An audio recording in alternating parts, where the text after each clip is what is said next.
Hi, and welcome to this week's In Focus on Whitewater Community Television's WGTV Channel 11. I'm Eric, Executive Director of Whitewater Community Television. Thank you very much for joining us for this show. This half is going to be fun for me. I get to sit with a friend and kind of catch up a little bit on what's been going on. It is very, very good to have back in the studio with me Misty Hollis. Thanks for being here. It's nice to be here. It's good to see you, my friend. It's good to see you too. Yeah. How's it going? I'm good. I'm Cool. good. I mean, I think as we talked a little bit, I mean, I've had some health challenges this past year, so with cancer and due to the medical community and how wonderful they've been and the fight we've had as a family and prayer. The YMCA members have been amazing. They have volunteered and drove me to my treatments in Muncie every day. It was just unbelievable. And so to feel people's love and receive cards and Flowers recently, I saw. Didn't somebody give you flowers or something? So they were celebrating, the pickleball community was celebrating 10 years of me being at the YMCA, and which is hard to believe it's been 10 years. It just feels like yesterday. But yeah, 10 years. And so they surprised me with I thought they were going to complain. You're used to that. Yeah. Can we see you down in the gym, please? And so, okay. So Dave Mullins is a member, longtime volunteer of the Y, and he greets me at the door. And I said, can I at least take my coat off? Yeah. So we're walking down, and he puts his arm around me. He says, you're going to love this. You're going to love this. You're going to be happy. And I'm like, oh, okay. So all of a sudden, I hear the YMCA song. So they're playing the YMCA song, and the pickleball people are dancing to it. It was so fun. It was awesome. It was awesome. They gave me a rose bush and a wonderful gift card, and they signed the card and said thank you for serving for 10 years, and it was very sweet. Cool. Congratulations on 10 years for that. Thank you. So let's backtrack. I'm not going to act like everybody who may be catching this show knows who you are, even though a lot of us have known you over the years. So provide us with a little bit of background. I happen to know, I can tell from the voice, you're not native to Wayne County. No, I'm married into Richmond. That's what I tell people. Dad took a church in Brookville, Indiana. I'm from Texas. Dad took a church in Brookville, Indiana over 30 years ago, and I needed to get a college degree. I looked at Miami University, looked at IUPUI, and for some reason, I just was drawn to IU East. And they had just opened Hayes Hall, so it was really just Whitewater and Hayes. And I can't explain it. I drove up here and just liked the campus. I liked the feel. I liked the feel of the city. Mm-hmm. And I knew I needed to work. I was a non-traditional student, and so I needed to work. So I thought, okay, I'll take my placement test and see if I get accepted. If I get accepted, if I get a job, it'll all work out. And so I think back at that time, Eric, and I know you've known me for a long time. Mm-hmm. I just was bold and brave, and I don't know where all that came from. I really don't. That's not you? That's not naturally you? Come on. I don't know if I would do some of the things I did then. I don't know if I would do now. I mean, because I didn't know any different. It's like, sure, walk into First Call and say I need a job. They put me at a testing site right then. Within 2-3 days, I had a job at Centennial Wireless. Oh, yes. I remember that one. I was a secretary at Centennial Wireless, and then got a job with Tom Trotter and Jack Regner doing, it was with, I can't remember which insurance company, but I did phone calls. I would actually telemarket for them to get inside the homes. It was a perfect job for me because I could go to school during the day and then work at night and do the phone calls for them to get them inside the door. I think that's where I first learned kind of just my skill set phone skill set and then sales kind of happened in those months and almost a year. Then got on to Ivy Tech and moved to the Chamber of Commerce in the city of Richmond. And yeah, Richmond has been good to me. This community, I see so much, I still today see so much potential that can be here if we want it to be here. And having the right people and the right seats on the bus. Mm-hmm. But Yeah. I agree. Yeah. I see some of the same things you see. Yeah. 10 years at the Y. Yes. Talk a little bit about Yeah. not the transition, but what you've seen differently through those years. Because again, you're working with kids. Yeah. A lot has changed for kids. A lot has changed for the community. So kind of talk about that progression through the Y for you.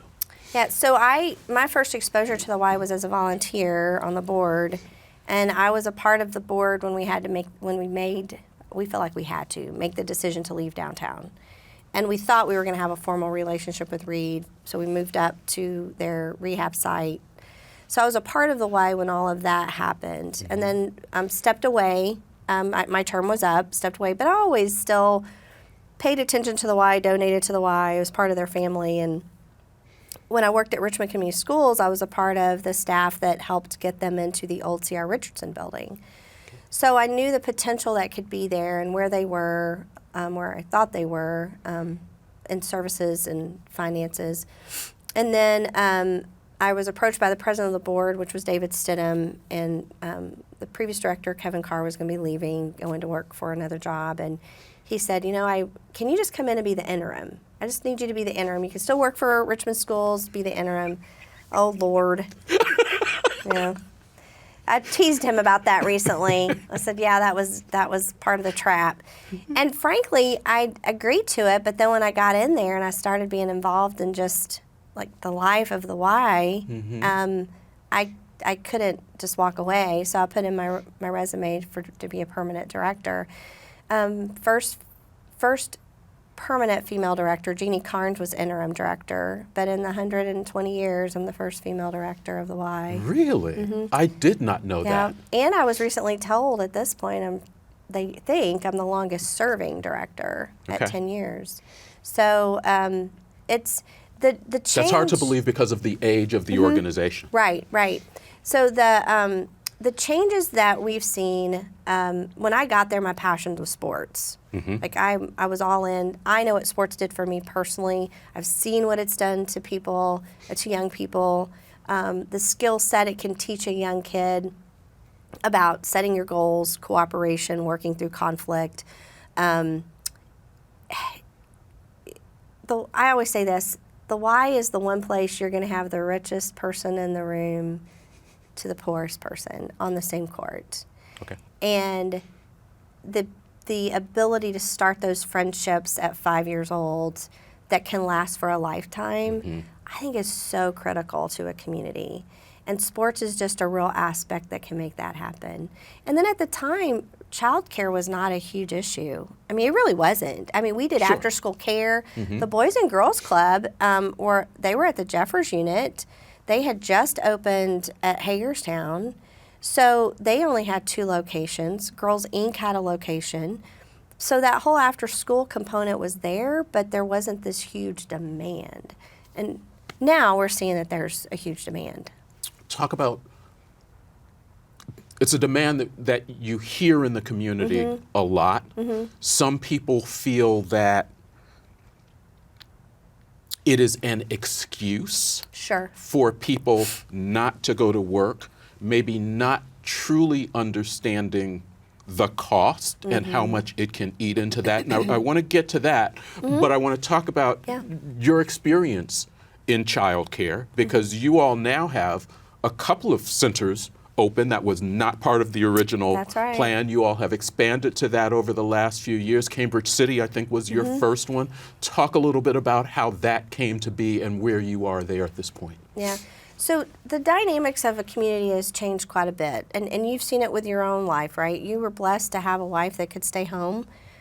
She worked inside the home. She did sewing. She had some things that she did to bring some supplemental income, but the kids were the priority, right? And so I grew up in that same situation where my mother, her choice, what they chose was for her to be home and not work outside the home until we were all into school. But now, between families that choose not to be married, or parents not choose to be married, or they've divorced, and just the expense of life. I mean, the requirement of 2 income household is really real. Yes. That's not a fake conversation. It's not an excuse. This is real stuff. This is real life. So those demands are just high on families now, single moms or single dads, or even families that are married. The need is great. And you don't always have the grandparent, the uncle, the cousin, That's right. whoever that can take them in. You have that in some areas, not in all. That's right. So the need, I mean, if I talked about the Boys and Girls Clubs, let's just talk about people think we're competitors. We're not. I mean, they really have a place and a niche that is critical.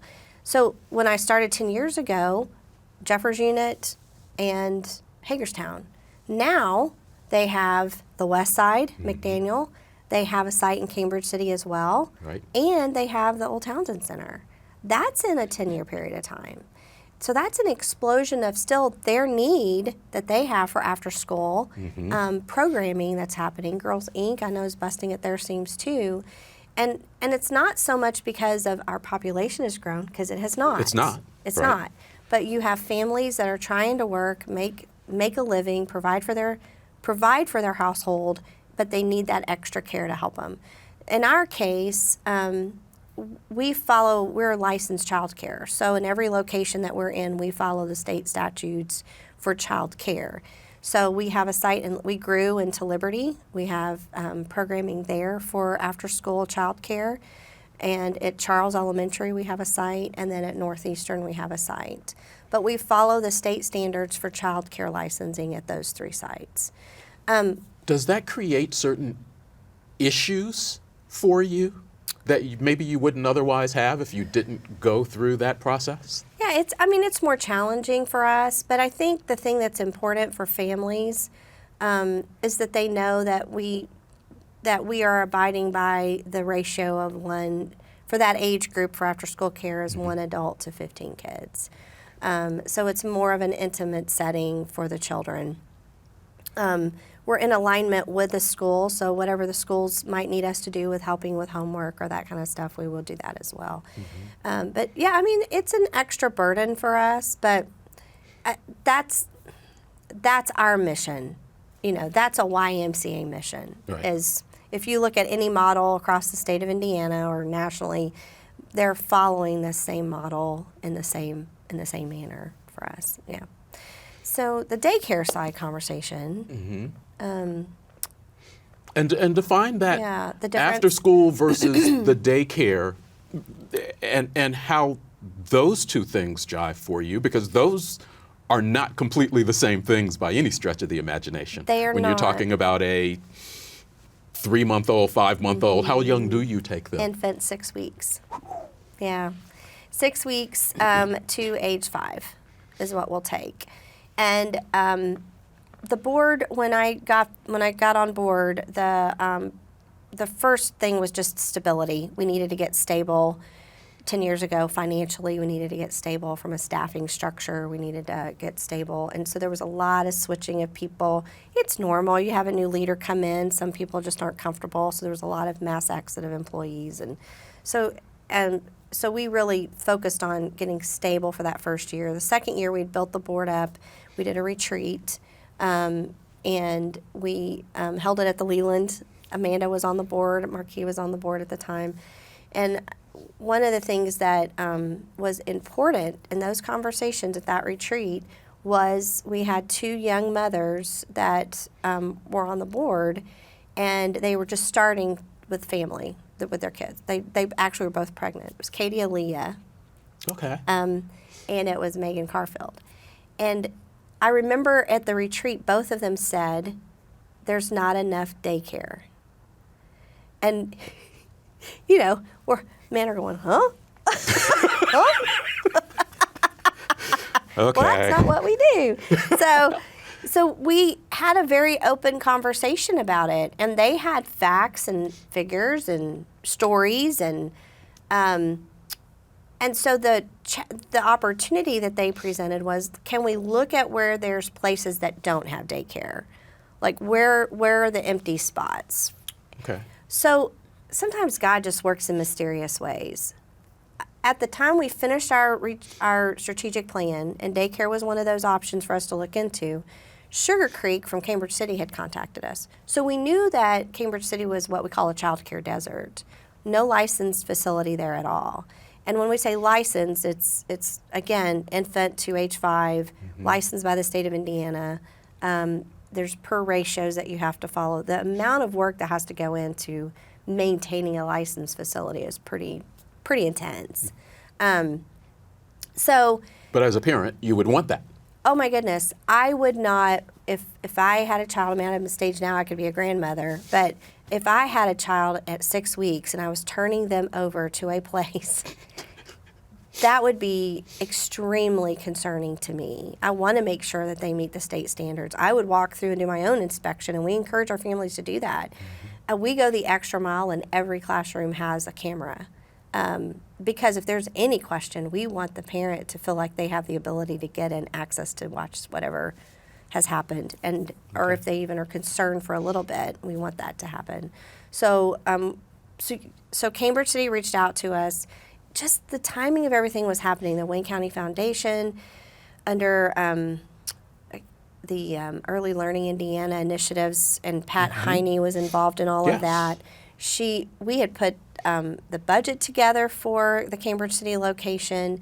We thought we had a location in place, and Sugar Creek really said they needed it for their employees. And so the timing of everything, Pat Heine called us, hey, we've got access to this grant. You want us to write it? She wrote it. We received $100,000, and then COVID hit.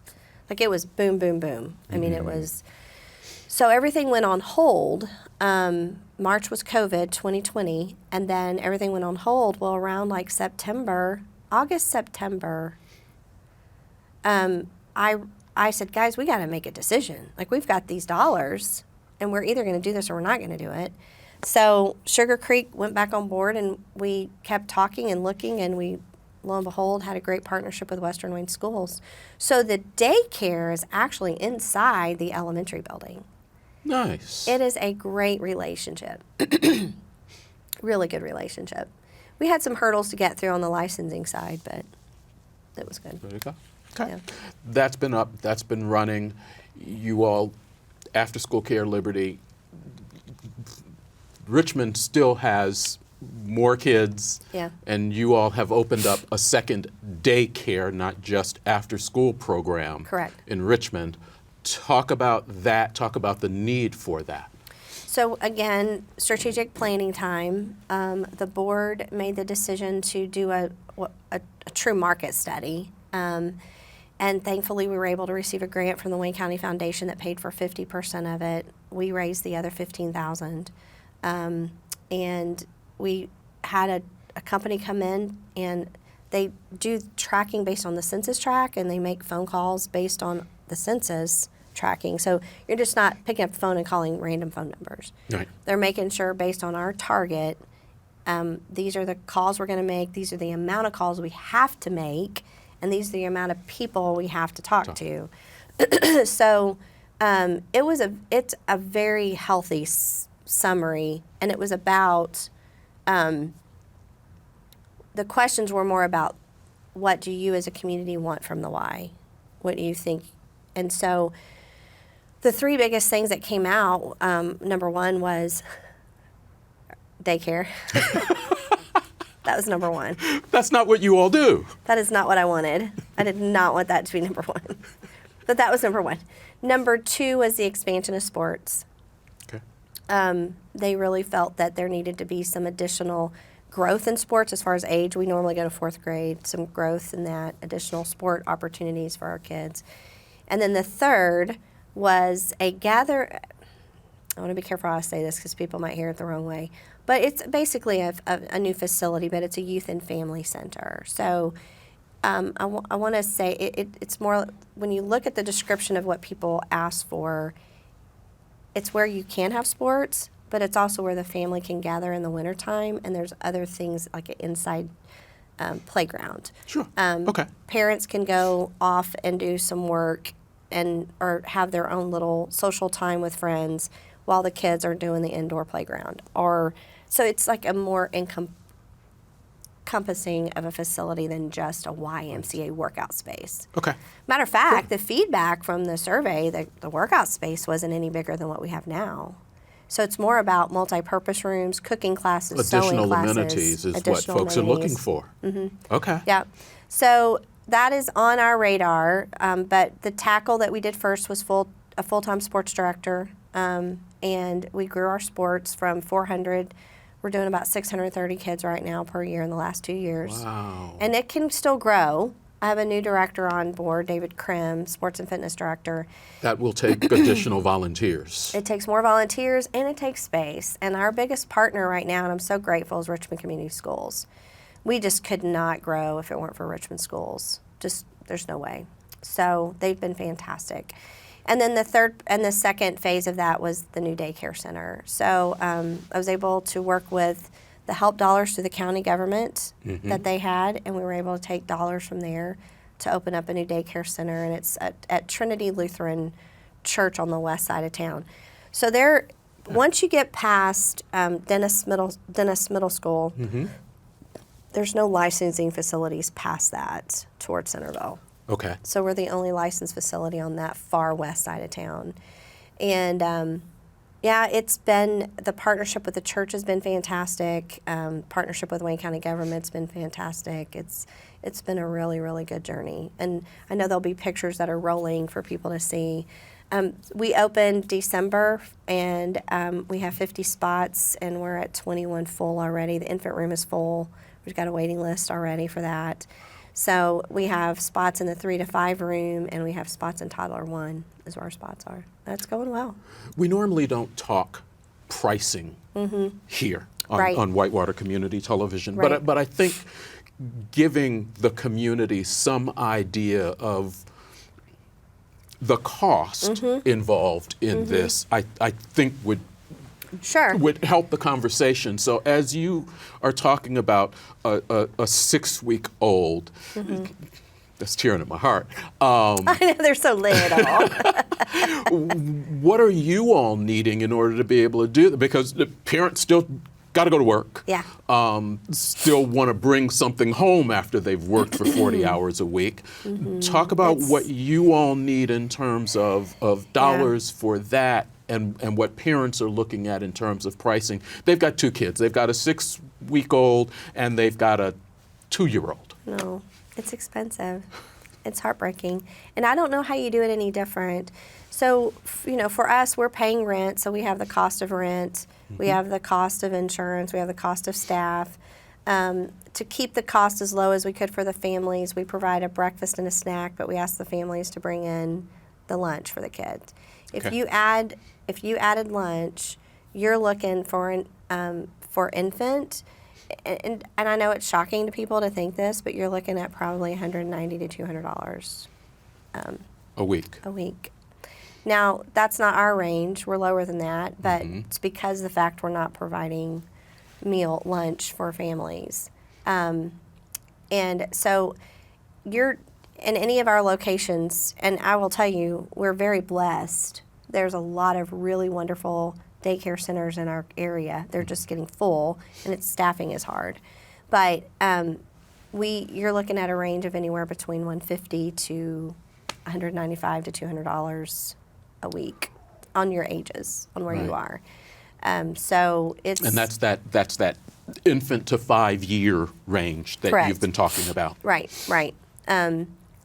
So I think, that's why we talk about Boys and Girls Club and Girls Incorporated. I mean, their fees, they work hard that no parent has to pay anything for their kids, because to make it easier for families. We have been able to, on average, we provide scholarship assistance to our families, and that's anywhere between $30,000 to $40,000 a year. We are in a place right now we're having to have some difficult conversations around that, because at the pace we are right now, we could be up to $80,000 in scholarship assistance. And so the need is great. I mean, we want to help our families, and so we're trying to figure out how we're going to do that, and then the method we're going to do it to help them out. So it's challenging, but there isn't a daycare here that doesn't want to help the families. They try to figure out how they're going to do it. But yeah, if you're looking to have a child and there's daycare, your average range is going to be between $150 to $200 a week. Yeah, it's a lot. Talk about your staffing. Yeah. You've got to find you say state. So what is your state? I know you said that you can only have a certain range, certain number of people. But where do you find qualified staff that you can bring in? And I assume you all are following state guidelines, as you mentioned. So there's certain qualifications that they have to have, or certain training that they have to go through, or that you all have to provide. Yeah, so for the daycare centers, well, and even in our after-school child care sites, everyone must pass a fingerprint background check. Everyone must get drug screened, a TB test. Then there's required amount of training they have to do through the state online. It's an online training they have to do. First aid certified, CPR. You know, frankly, we don't pay very well. I mean, we're trying to move that needle up little by little. It's not a livable wage, and so you really are seeking people that love the mission of the Y and love being with kids every day. Even when they have the bad days, it's still about serving and providing love to a little one. So you have to look for that first mission-driven person versus the pay. I mean, it's a very difficult thing to do. We are so blessed. I mean, our staff over in Cambridge City, they love those kids. And our new staff in Richmond, they love those kids. I mean, they are very, you're trying to teach the kids things that maybe they might not, you know, the manners. We're sitting at the table when we eat. We're not sitting in front of TV. There's not a lot of, I mean, we limit screen time. It's important to me that a child does not see a screen in our facilities until they're past that one mark. I don't want a TV in the infant room. I don't want any of that stuff. I mean, research shows it's not good. So for us, I mean, if parents choose to do that at their home, that's fine. But for us, it's important that we're meeting those. Where's the kid at? Are they rolling over when they need to? Are they walking when they need to? Are we starting to feed and touch, and their hand movements, motor skills? All that stuff is important for us to measure and gauge. And the parents are depending on us to do that. I mean, if you think about a working mom who has an infant, they're bringing that child in there before 8 o'clock. They're picking that child up after 6 or after 5. Right. We have more time with that child than they do. So we have to make sure that we're in tandem and that we're working together with the parent to basically help raise their child. You're watching In Focus on Whitewater Community Television's WGTV Channel 11. We're having a chance to spend some time with an old friend, Misty Hollis, hanging out with us, updating us on the YMCA here in town, daycare, sports programming, a lot that you all have covered. Your sports, as you're heading, we're into the spring now. You're changing seasons and moving on. What's coming up and what is available as we head through the rest of March and April? So we're finishing up indoor soccer. We just started volleyball, and we added that sport last year, so this is our second year to do volleyball. Okay. And then registration right now is for track and field. We added that last year. We had a nice response. And spring soccer, so that's happening right now. Okay. Yeah. So reach out to the wife. Somebody is interested. They just went, volleyball in the spring? IU East is doing men's volleyball starting this spring. I'm so excited about that. And we have... So we've talked about Daryl Morkin as a friend of the Y, and so he's helped us with our volleyball program. And he really is pushing. We have to get boys. And he was thrilled about the IU East men's volleyball. And I hear that, I mean, people are coming and watching, and so it's cool. Yeah. It's exciting. It was very, very good. Yeah. So you've got that going on. Yeah. All right. Let's catch up on Misty for a minute. I know you started off saying that you dealt with some health issues. Yeah. Got it. We've gone through the why. But you have accepted a position. Now, you backtrack a little bit. You ran and did 3 terms on Richmond Common Council? 2. 2 terms on Richmond Common Council. It only seemed like 3, huh? Yeah. You would send me text and say, Misty, work on your facial expressions. Yes, we did. Dear Lord. You on one end, Kelly on the other. I got to get you closer together in just one camera. And she's still my friend. She's still my friend, too. But you have stepped back into that arena. Talk about why you decided to join county council. Because you've had a chance to step away from it for a while. It's been a while, yeah. It's been 8 years since I've had.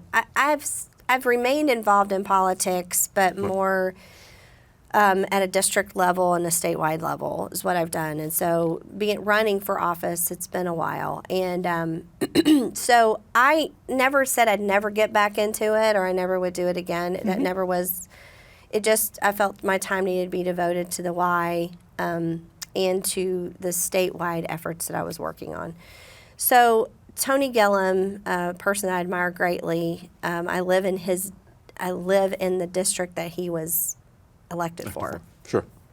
And so he announced his resignation in December. I think he actually announced it in November, but his last day was December. I saw that, but I really wasn't paying attention, and a couple of the county council members reached out to me and said, is this something you might be interested in? I was concerned because I was going through my cancer treatment at the time. And I was honest with them and said, listen, my health is first, the Y is second.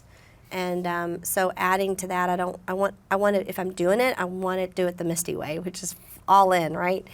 So my last treatment was December 6th, and I think it was a few weeks later they held the caucus.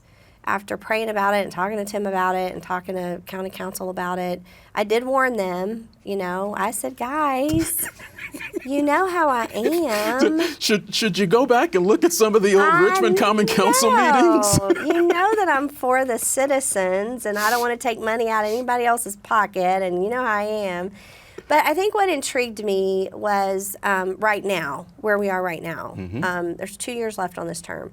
Where we are right now is that we have very challenging conversations happening at the state level about removing property taxes. And I truly understand the challenge that is presenting to people. I'm not disagreeing with that. However, I don't think the citizens understand that when those dollars are pulled away, there are no services. They're gone. I mean, that's what operates local government. City-county government doesn't make anything. Correct. They don't have a way to make money. They can't sell more widgets. They can't Correct. sell more stop signs, whatever the case may be. Yeah. So there might be, there's, I know the city of Richmond and the county have an edit tax. They call it a local income tax option now. And we have the hotel, I can't remember what we call it, the bedhead tax. Mary Walker's going to kill me later and give me an orientation or something. But there's that one.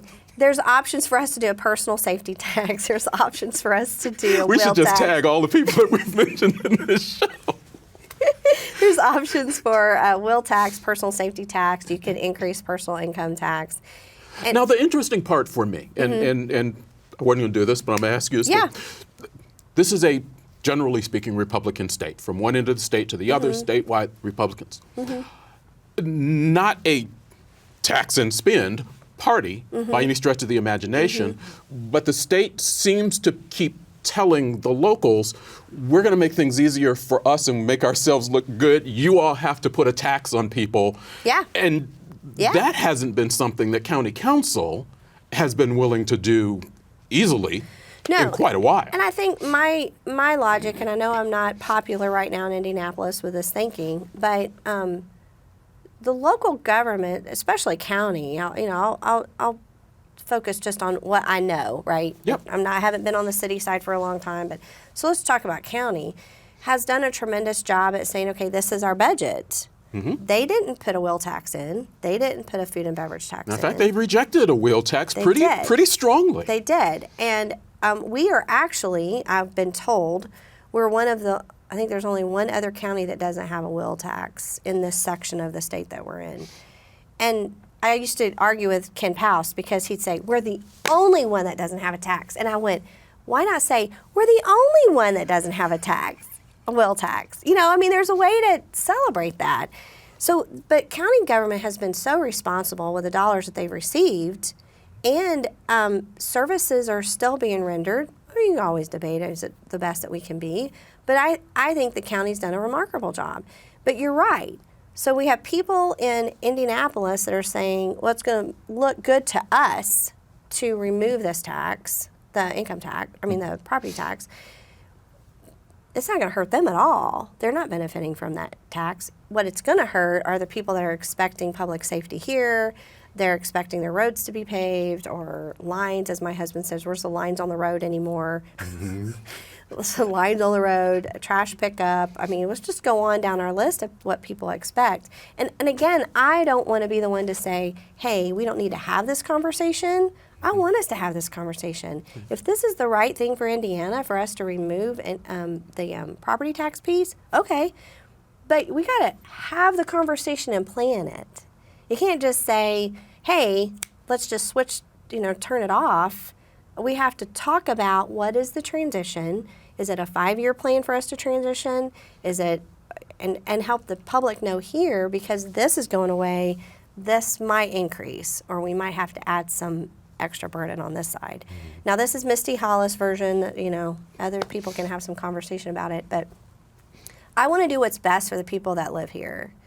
And I want to make sure that they're educated on what is happening.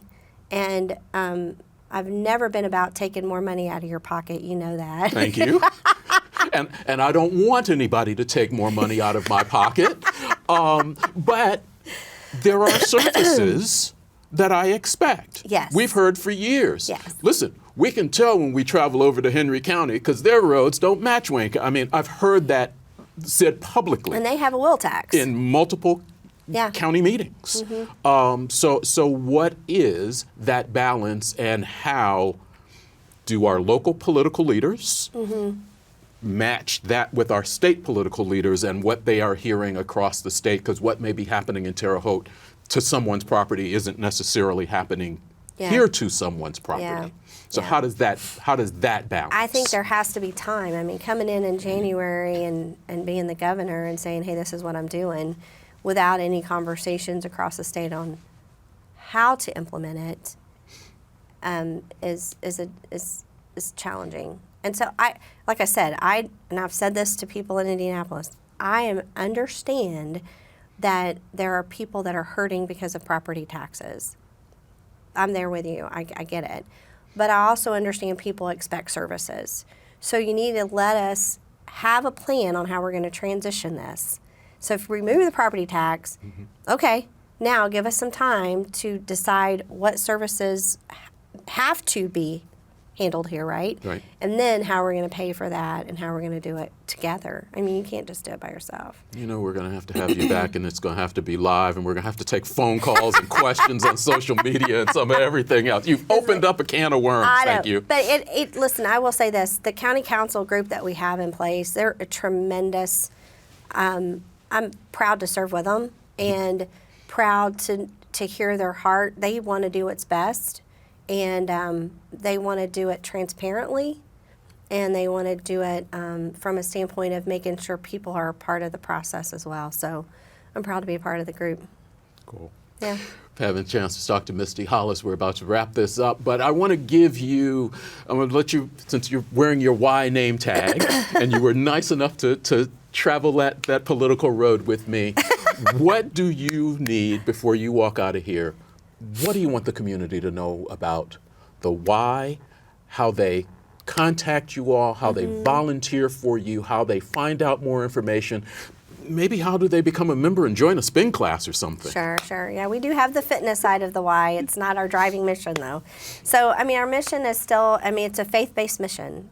So we are still Christian-based, and we still promote those Christian principles in what we apply at the YMCA. So that's a big part of what we do. We are always in need of volunteers for coaches on sports.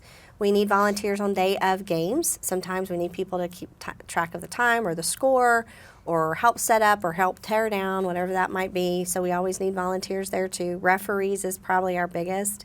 I think we're going to have to create and grow our own because it's a real challenge nationally with the need of referees. And so that's a big deal for us too that we need. And then frankly, if you're sitting at home and you just want to write the check to support our mission, please do so. So we're at 1215 South J Street, the old C.R. Richardson building. And you can find us at richmondfamilyyMCA.org as well. And just reach out to us. Check out the Facebook page too if you want. Yeah, we try to keep that moving. There's quite a bit of stuff that goes on the Facebook page. Oh, without a doubt. I've been sitting here floating through it as we've talked a little bit. Misty Hollis, Executive Director of YMCA. Thank you very much for being here. It's good to be here. My pleasure. Good to see you. Good to see you. We'll be back with more In Focus in just a moment.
Welcome back to In Focus. Thanks for staying with us. I have a chance to spend some time with a young man that, and I get to call him a young man, that I've really admired. I admire the work that he has been doing around the community since he came to school at Earlham and has grown. Carl Rhinehart, sir, how are you? Doing well. Man, it's good to have you back. Glad to be here. Thank you. Glad to be back. Talk to me about Future Achievers. How did that get started? Because somehow I think how that got started maybe ties into what you're going to be doing coming up. That's just me reading into something. Absolutely. Future Achievers goes all the way back to 2012. We got started there, myself, Rachel Ulrich, and Erica Butler at the time. We were in the Institute for Creative Leadership. Folks may know Mary Jo Clark and Pat Heine was a leadership program that they put on for professionals in the community. And we were a part of that. And Future Achievers came out of that. That was our final project. And the idea was, we wanted to create something for high school students to help bridge the gap. We felt like, and at the time, Rachel was a high school student at the time. So we really used her perspective to guide things. But it was about, what information do students need to have to be successful that they may not be getting a lot of in high school. And so that was really where we started. We launched, got our first funding from the Stam Coachline Family Foundation. Partnered with Townsend Community Center there, and got to work, helping teens. Youth Summit started in 2022. Future Achievers stepped in 2023, and I say it may tie a little bit because it sounds like some of what you're trying to do with the youth now is really what was kind of happening for you back in 2012, I think. Is that kind of the idea? Because you all are giving kids a chance to think about what they want and how they can create some things. Yeah, it's really about, developing and trying to stay current, with the kids, providing for them what they need. The goal is to provide them with not only information, but also opportunities, right? And so in hands-on experience. And so that's what the summit does. It brings both of those two things together. We're bringing information to them, knowledge that they didn't have before. We're teaching them some strategic framework to be able to take ideas and formulate those into plans. And then we're giving them the opportunity to actually put their hands to work. So we're taking their ideas in this session and we're going from the idea brainstorming phase all the way down to the planning phase into implementation. The next iteration of Future Achievers could come out of this. Absolutely. That's the plan. You all are doing this March 20th here on the IU East Campus.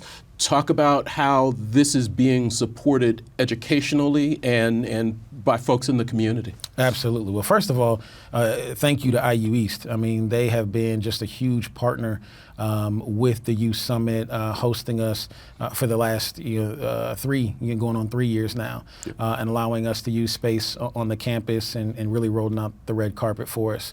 High schools, so this is open to all Wayne County high schools. We had last year in 23 was Richmond High School, Northeastern, Hagerstown, and Lincoln.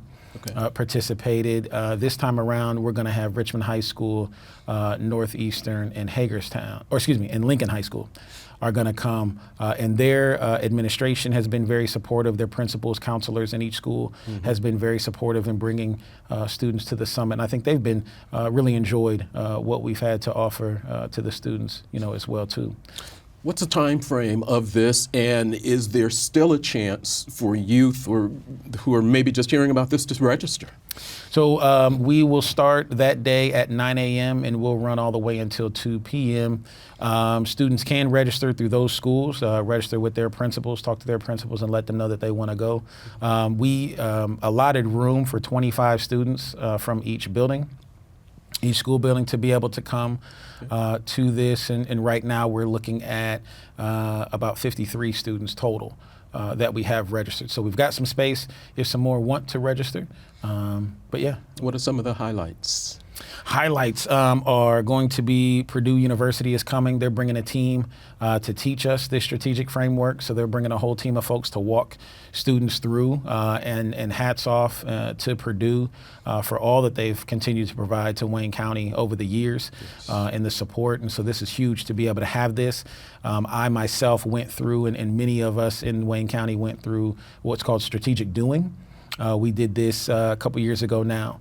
And Purdue hosted us. And so that's where the idea really came from, was my experience going through strategic doing. We did the same thing, sat around, had some ideas on how to improve the community, and they helped us work all the way through into creating a plan, into implementation. So I'm like, man, these young people have ideas as well too, and this would be huge for them to be able to learn this, not only for this project that they're going to come up with for the Youth Summit, but they can take this knowledge and take it forward, take it back to their schools, and for years to come, create new plans to improve their schools and their communities.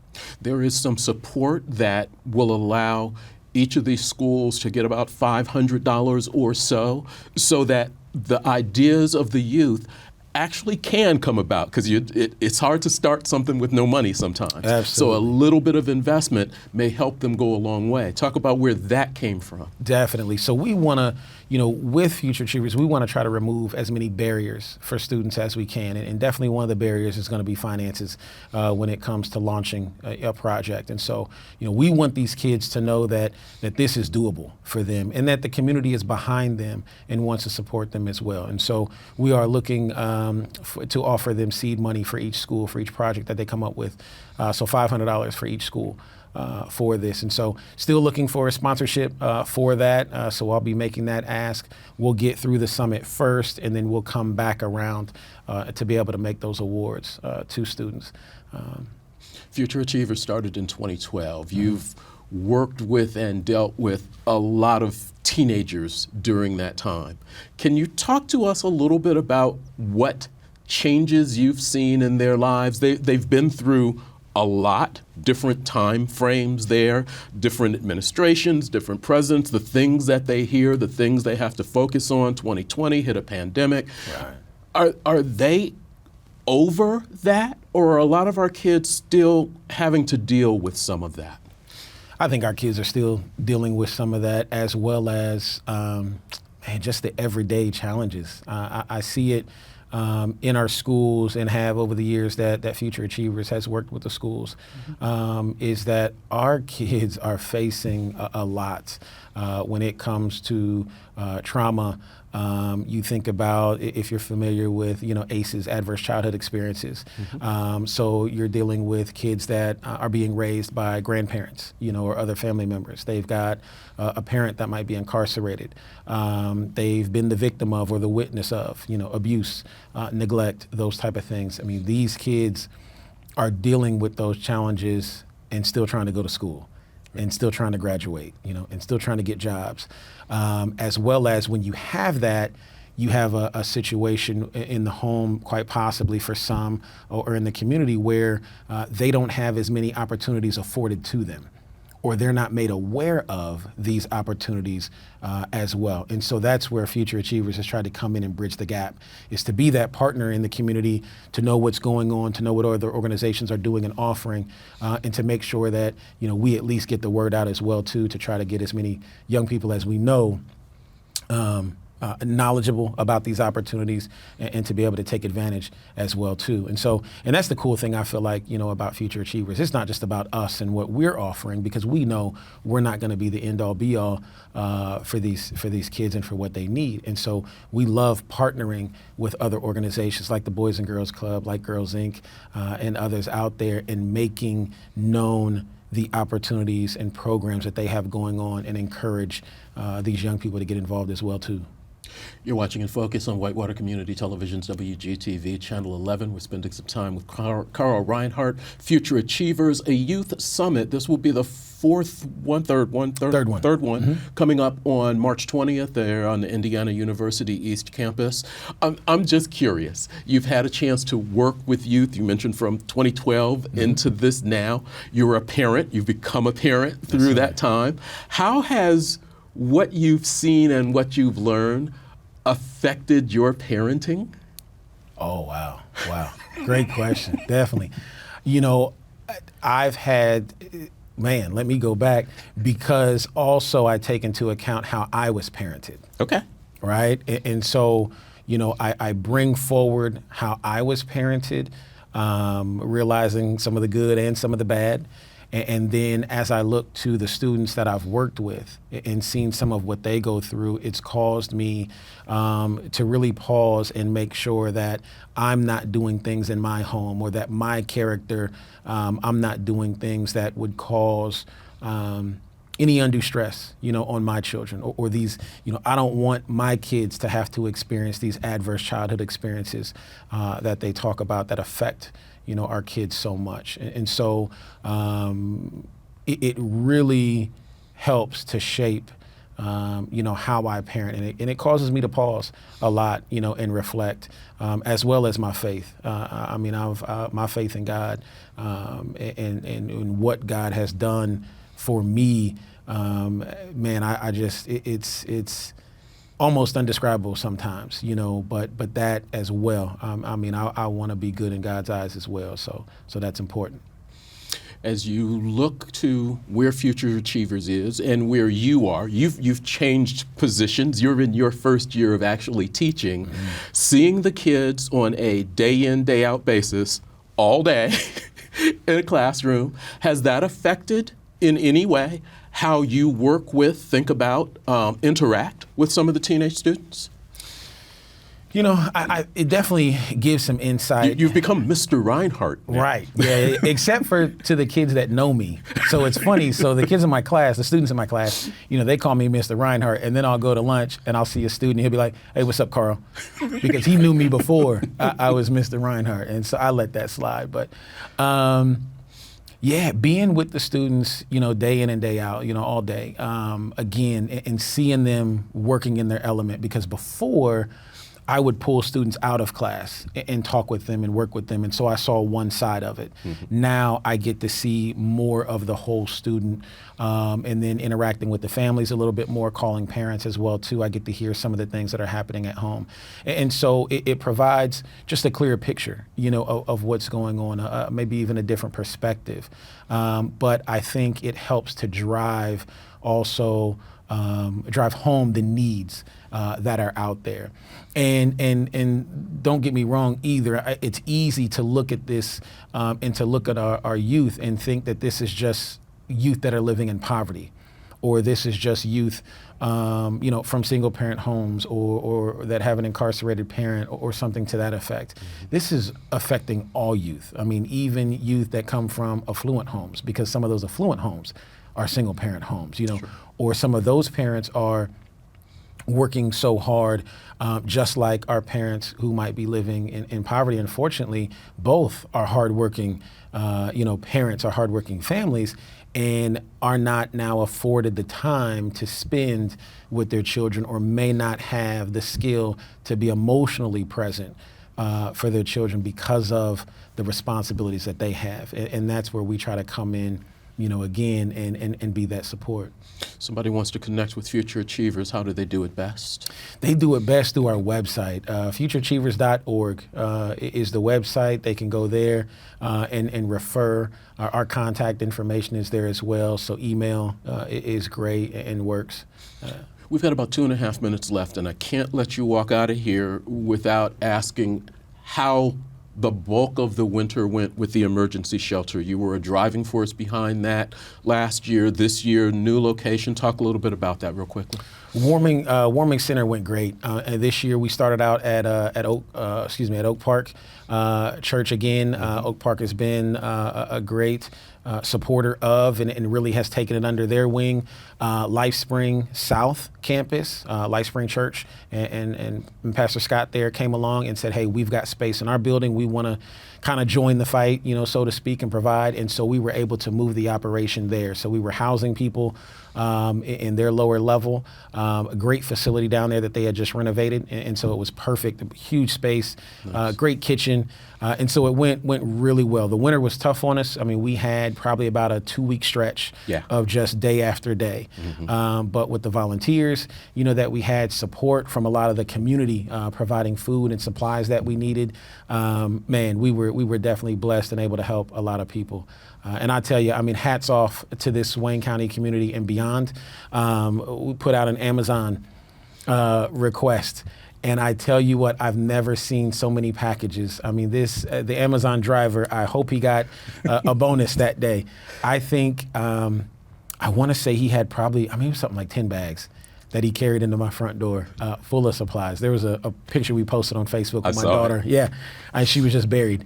And so it was a huge blessing, for us to be able to provide that service to folks this winter. So thank you to the Wayne County community and beyond. Man, the Wayne County community thanks you and the volunteers that did that for the folks, because this was a cold winter, and the snap that you're talking about indeed created a whole lot of issues for people.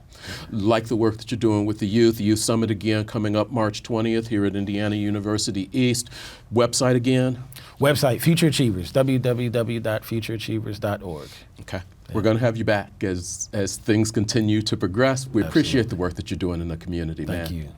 Thank you for watching this week's In Focus on Whitewater Community Television's WGTV Channel 11. Thank you very much to Misty Hollis for spending time with us. We're going to get some of these folks all in the room and talk a little bit more about our youth coming up, because you all are collaborating very, very hard. Don't forget, if you want to see this, you can find it on our YouTube channel, on our Facebook channel, and multiple replays throughout the weekend. Be safe. As always, I wish you well.